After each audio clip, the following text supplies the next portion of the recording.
wabarakatuh. Halo semuanya. Perkenalkan, saya Salsabila Nexa Safira dengan akhiran NIM 043. Saya Dwi Elsa Melia dengan akhiran NIM 052. Saya Ren Okta Rahman dengan akhiran NIM 119. Pada kesempatan kali ini kita akan menjelaskan materi tentang ether. Selamat menyaksikan. Dadah. Nah, sebelum kita masuk dan tahu banyak tentang ether, terlebih dahulu kita harus tahu apa itu ether. Jadi, terlebih dahulu aku akan jelasin definisi ether. Nah, langsung aja simak penjelasan aku terlebih dahulu ya. Selanjutnya, kita masuk ke definisi ether. Senyawa ether adalah senyawa turunan alkana di mana suatu atom H pada alkana diganti oleh gugus alkoksi. Gugus alkoksinya ether itu OR. Ether biasanya dikenal dengan nama alkoksi alkana. Alkoksi itu alkil yang lebih pendek, sementara alkana itu alkil yang lebih panjang daripada alkoksi. Rumus struktur ether secara umum sama dengan rumus umum alkohol, yaitu CnH2n plus 2O, di mana N sendiri adalah variabel. Namun, perbedaan mendasar antara ether dan alkohol terletak pada gugus fungsinya. Ether memiliki gugus fungsi O atau sering dituliskan dengan R, O, dan R, dengan R adalah alkil. Alkil-alkil pada ether bisa sama saja, namun bisa beda juga. Lalu, tipe hidrasi ether. Tipe hidrasi ether merupakan sp3 dengan molekulnya yang berbentuk V. Senyawa ether bersifat polar sehingga dapat larut dalam pelarut polar, dan interaksi antar molekul yang terjadi adalah gaya dipol-dipol. Selain itu, ether juga memiliki titik-titik yang lebih rendah dibandingkan dengan isomer fungsi lainnya alkohol. Setelah contoh yang diberikan dan dijelaskan tadi, kita langsung aja masuk ke sifat senyawa. Jadi, ether memiliki dua sifat senyawa. Nah, apa aja sih sifat senyawa ether? Langsung aja aku jelasin di video selanjutnya. Selanjutnya, kita masuk ke sifat senyawa ether. Sifat senyawa ether itu ada dua. Yang pertama, sifat fisis. Nah, sifat fisisnya senyawa ether itu ada tiga. Yang pertama, senyawa ether berupa zat cair kecuali si metil ether. Kenapa metil ether ini bukan termasuk zat cair? Karena metil ether itu tingkat kepolarannya lebih kecil sehingga sukar larut dalam air. Nah, senyawa ether berupa zat cair ini berbau harum dan mudah menguap. Yang kedua, meskipun memiliki jumlah atom karbonnya sama, titik-titik ether lebih rendah dibandingkan dengan alkohol.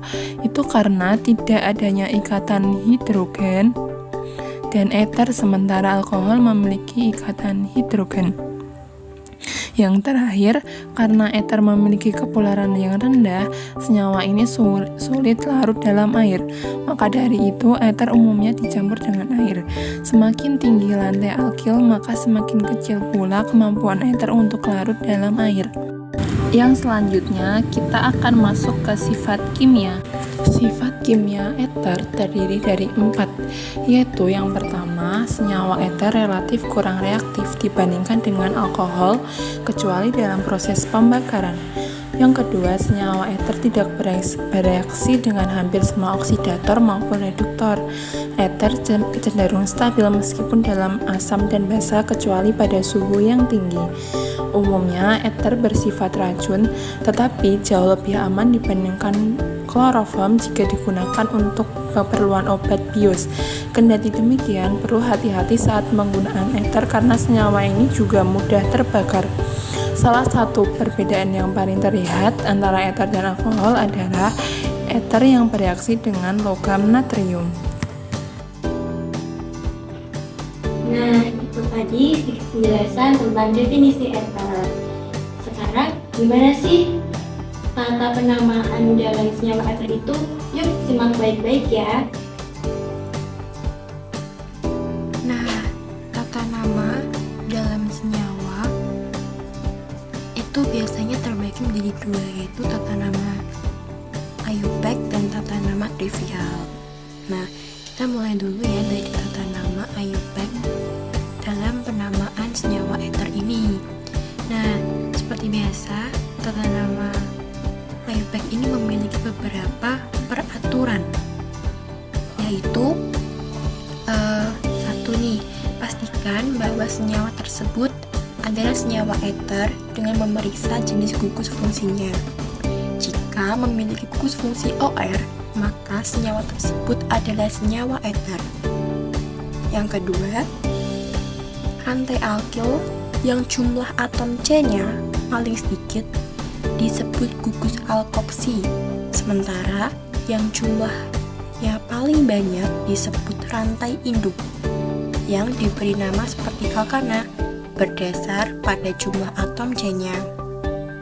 Yang ketiga, yaitu penamaan gugus alkoksi dengan cara mengganti akhiran ana pada alkana asal dengan akhiran oksi. Yang keempat, penomoran dimulai dari atom karbon ujung yang terdekat dengan posisi gugus fungsi sehingga karbon C yang mengandung gugus fungsi mendapat nomor terkecil. Yang kelima, jika jumlah atom C lebih dari 4, beri nomor pada rantai induk sedemikian rupa sehingga gugus OR menempel pada atom C yang paling kecil. Dilanjutkan dengan menuliskan nomor diikuti nama gugus alkoksi berdasarkan jumlah atom C-nya dan diakhiri dengan nama rantai induk. Lalu yang terakhir, jika terdapat 2 atau lebih nama cabang yang sama, aturan penamaan gugus alkil menambahkan imbuhan di untuk 2, tri untuk 3, tetra untuk 4, dan seterusnya sesuai nama pada jumlah atom C-nya pada awal namanya. Setelah penamaan dalam IUPAC ini, kita belajar juga yaitu tata nama secara trivial nih. Nah, di tata nama secara trivial juga memiliki beberapa peraturan, yaitu penamaan eter secara trivial didasarkan pada nama gugus alkil yang terikat pada atom oksigen atau gugus O. Urutan namanya sesuai dengan abjad dan diakhiri dengan kata eter. Jika kedua alkil pada eter adalah sama, maka menggunakan awalan di. Gimana? Bingung nggak? Kalau bingung, yuk kita langsung belajar aja ke contoh soalnya. Disimak lagi ya. Nah, di sini ada beberapa contoh nih. Yang pertama ada CH3O C2H5. Nah, dalam tata nama IUPAC tadi, yang jumlah atomnya lebih sedikit berarti dia menjadi gugus alkoksi dengan mengubah akhiran ana menjadi oksi. Nah, di sini CH3 dan C2H5 jumlah atom C-nya lebih sedikit CH3. Maka CH3 ini yang awalnya bernama metana menjadi metoksi dan C2H5 tetap menjadi alkana. Maka dari itu penamaan IUPAC pada CH3O C2H5 yaitu metoksi etana. Setelah itu, dalam tata nama trivialnya yang seperti aturan tadi dijelaskan jika penamaannya yaitu alkil lalu dilanjut dengan kata eter. Nah, di sini ada alkilnya ada CH3 dan C2H5. Maka CH3 itu etil, C2H5-nya itu metil. Karena huruf E pada etil lebih dahulu sesuai urutan abjad daripada huruf M pada metil, maka etil ditulis terlebih dahulu menjadi etil, metil, eter. Yang kedua yaitu CH3 OCH3. Nah, karena mereka sama-sama memiliki atom C yang sama, maka tata nama IUPAC-nya menjadi metoksimetana. Lalu untuk tata nama trivialnya, untuk CH3OCH3 itu alkilnya ada metil dan metil. Lalu ditambah eter, jadi metil eter atau bisa disingkat dimetil eter. Ini sesuai dengan aturan pada tata nama trivial ya. Lalu yang terakhir ada C2H5O C2H5. Nah, mereka juga memiliki atom C yang sama, yaitu C2. Maka dalam tata nama IUPAC-nya yaitu etoksietana. Dan dalam tata nama trivialnya alkilnya yaitu ada etil dan etil, lalu ditambah eter menjadi etil eter atau bisa disingkat dietil eter.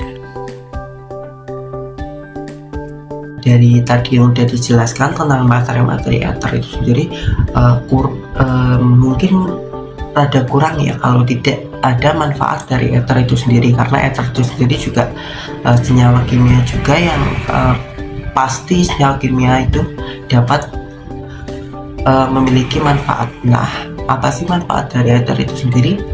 Mari kita bahas. Nah, selanjutnya saya akan menjelaskan tentang manfaat dari senyawa eter itu sendiri. Nah, manfaatnya dari senyawa eter itu sendiri ada 3. Yang pertama yaitu pada bidang rumah tangga, yang kedua ada pada bidang medis, dan yang terakhir ada pada bidang industri. Yang pertama yaitu pada bidang rumah tangga. Nah, eter merupakan senyawa non-polar sehingga dapat dipakai sebagai pelarut non-polar seperti lemak, minyak, parfum, lilin, resin, pewarna, dan hidrokarbon. Selain itu juga, uap dari eter itu sendiri dapat dimanfaatkan untuk bahan insektisida dan pembibitan pada tanah yang atas. Selanjutnya yang kedua yaitu pada bidang medis. Dalam bidang medis ini sering dipakai dalam bahan pembius atau anestesi. Contohnya yang pertama yaitu senyawa metoksimetana atau dimetil eter yang dikenal menjadi kodein. Itu sendiri merupakan obat yang dapat menghilangkan sakit dan menjadi bahan utama pada pembuatan morfin. Selanjutnya yang terakhir yaitu pada bidang industri. Nah, manfaat pada bidang industri ini yaitu yang pertama ada ya penggunaan etoksietana atau dietil eter yang digunakan untuk cairan starter pada mesin bensin dan diesel ketika cuaca sedang dingin. Selain itu juga dimetil eter juga dijadikan propelan spray dan pendingin. Dan yang terakhir juga ada metil tetrabutyl ether atau MTBE, itu digunakan sebagai stabilizer bensin yang mampu melakukan peningkatan konsentrasi bilangan oktan serta upaya dalam mengurangi polusi. Mungkin itu saja yang dapat saya sampaikan tentang materi manfaat dari senyawa eter itu sendiri. Kurang lebihnya mohon maaf. Terima kasih. Itu dia pemaparan materi dari kelompok kami. Kurang lebihnya kami mohon maaf. Dan terima kasih. Wassalamualaikum warahmatullahi wabarakatuh.